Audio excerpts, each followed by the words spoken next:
Welcome to my channel foundation classes पिला माने मो चैनल को तुम मान को स्वागत मोर ये चैनल रे मु ओडिया मीडियम रो सिलेबस अनुसार समस्त पाठ्यक्रम रो समस्त वीडियो शेयर करी। ए वीडियो गुडी को पाइबा पई तमे माने मो चैनल को सब्सक्राइब करो एवं या को लाइक और शेयर मध्य करिवो।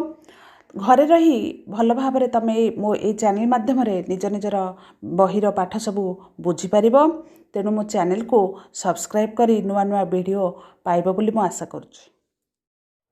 पिला माने आमे आज षष्ठ श्रेणी साहित्य बहिर सड़क सुरक्षा जीवन रक्षा विषयटी पढ़िबा। देख मु विषयटी 44 पृष्ठार अच्छी तुम बहिर से 44 पृष्ठाटी मु पढ़ी तुमको बुझाऊँगी। नित्यदिनिया जीवन में दिन हेउ बा राति हेउ घर बाहर रास्तार असंख्य गाड़ी मटर जीवा आसिबा करुथिबा देखू। आमे निजे मध्य आवश्यकता अनुसार 2 चकिया 3 चकिया 4 चकिया किंबा ट्रक बस रो व्यवहार करिथाउ। गाँ ठारू सहर जाए सबुठी गाड़ी मटर रो व्यवहार बहु परिमाण रे बढ़ी जाइछि। ता सहित विभिन्न कारणरू सामान्य असावधानता हेतु दुर्घटना मान घटी धन जीवन हानि घटुछि। फलरे व्यक्ति परिवार और राष्ट्रर अकलन क्षति घटुछि। आवश्यकता दृष्टि आमको रास्तार चलवाकू हेबो, गाड़ी मटर व्यवहार करने हेबो, किंतु चलला बेले हेउ बा गाड़ी चलैला बेले सतर्कता अवलंबन कले एवं रास्तार नियम मानिले आमे दुर्घटना को एड़ाई जाई पारिबा। एहा द्वारा निजर ओ देशर धन जीवन सुरक्षित होई पारिबो। पिला माने एटा हम प्रथम पाराग्राफ थिला 44 पृष्ठार। ताले आर अर्थ कौन से कहूँ ना आम नित्यदिनिया जीवन में गाड़ी मटर रे जीवा आसिबा करबा हमर निहाती दरकार, निहाती आवश्यक। ता बिना आम चली पारिबानी, रही पारिबानी। गाँ ठू सहर जाए सबुठी गाड़ी मटर परिमाण आजिकल बढ़ी जाइछि, किंतु आमे सामान्य असावधानता हेतु दुर्घटना घटुची, धन जीवन हानि होउची माने नष्ट होउची। तेणु व्यक्ति परिवार राष्ट्र समस्त क्षति होउची।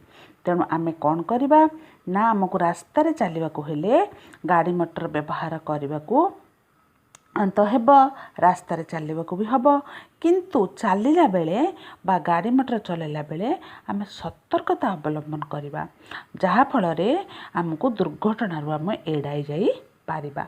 आ रास्तार नियम मध्य आमे मानिबा उचित।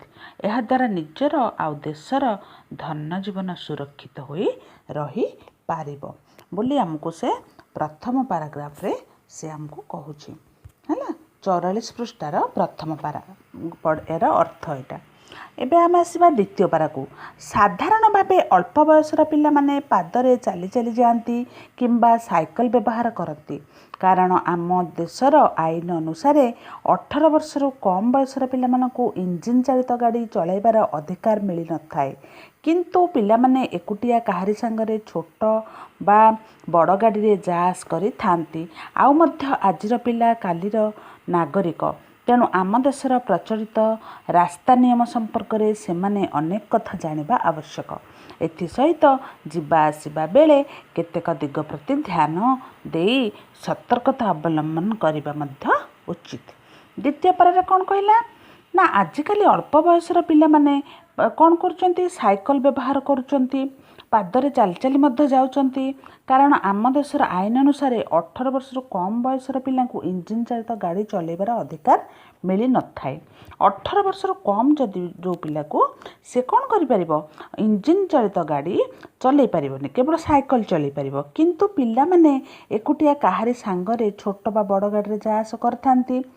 तेणु आजिर पिला हला कालीर नागरिक, बड़ हेले से देशर नागरिक हब। तेणु तांकु समस्त को रास्तार नियम संपर्क में अनेक तथ्य बा कथा जानिबा आवश्यक, जेमती तमे माने सेइथिपई ए विषयटी देइछि तमर साहित्य बही रे। एथि सहित जीवा आसिबा बेले केतेक दिग प्रति मध्य ध्यान देई सतर्कता अवलंबन करबा उचित, जहा फल आमे दुर्घटनारू एड़ाई जाई पारिबा। एटा हला द्वितीय पारा। तृतीय पारा को आस। ପାଦରେ ଚାଲି ଚାଲି ଯିବା ବେଳେ ଗାଁ କି ସହର ରାସ୍ତାରେ ନିଜ ଡାହାଣ ପାଖେ ଚାଲିବା ଉଚିତ। ଏହାଦ୍ୱାରା ସାମ୍ନା ପଟୁ ଆସୁଥିବା ଗାଡ଼ି ମଟରକୁ ଦୂରରୁ ଦେଖିହେବ ଓ ଦ୍ରୁତଗାମୀ ଗାଡ଼ିକୁ ବାଟ ଛାଡ଼ି ନିରାପଦରେ ଆଗକୁ ଯାଇହେବ। ସାଙ୍ଗ ହୋଇ ଯାଉଥିଲେ ପରସ୍ପର ମଧ୍ୟରେ କଥା ହୋଇ ରାସ୍ତାକୁ ମାଡ଼ି ଚାଲିବା ଉଚିତ ନୁହେଁ, ବରଂ ଆଗ ପଛ ଧାଡ଼ି ହୋଇ ଗଲେ ବିପଦର ଆଶଙ୍କା ନଥାଏ। ବଡ଼ ବଡ଼ ସହରରେ ପାଦରେ ଚାଲି ଯିବାକୁ ସ୍ୱତନ୍ତ୍ର ପାଦଚଲା ରାସ୍ତାର ବ୍ୟବସ୍ଥା ଥାଏ। ଏହାକୁ ବ୍ୟବହାର କରିବା ଭଲ।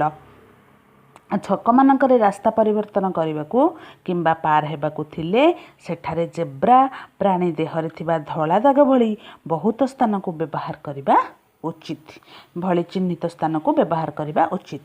ତୃତୀୟ ପାରାରେ କ'ଣ କହୁଛି ନା ଆମେ ପାଦରେ ଚାଲି ଚାଲି ଗଲାବେଳେ କ'ଣ କରିବା ନା ପରସ୍ପର କଥା ହେବା ନାହିଁ। ଆମର ସେ ନିୟମ ଦେଲା। ଏହାଦ୍ୱାରା ସାମ୍ନା ପଟୁ ଆସୁଥିବା ଗାଡ଼ି ଦୂରରୁ ଆମେ ଦେଖିବା, ଦ୍ରୁତଗାମୀ ଗାଡ଼ିକୁ ବାଟ ଆଗେ ଛାଡ଼ିଦେବା, ସେ ଆଗକୁ ତାକୁ ଯିବାକୁ ଦେବା, ତାର କ'ଣ କାମ ଥିବ, ସେ ସ୍ପିଡ଼ରେ କାହିଁକି ଯାଉଛି, ଆମେ ତରତର ହେବାନି। ସାଙ୍ଗ ହୋଇ ଯାଉଥିଲେ ପରସ୍ପର ଭିତରେ କଥା ହେବାନି।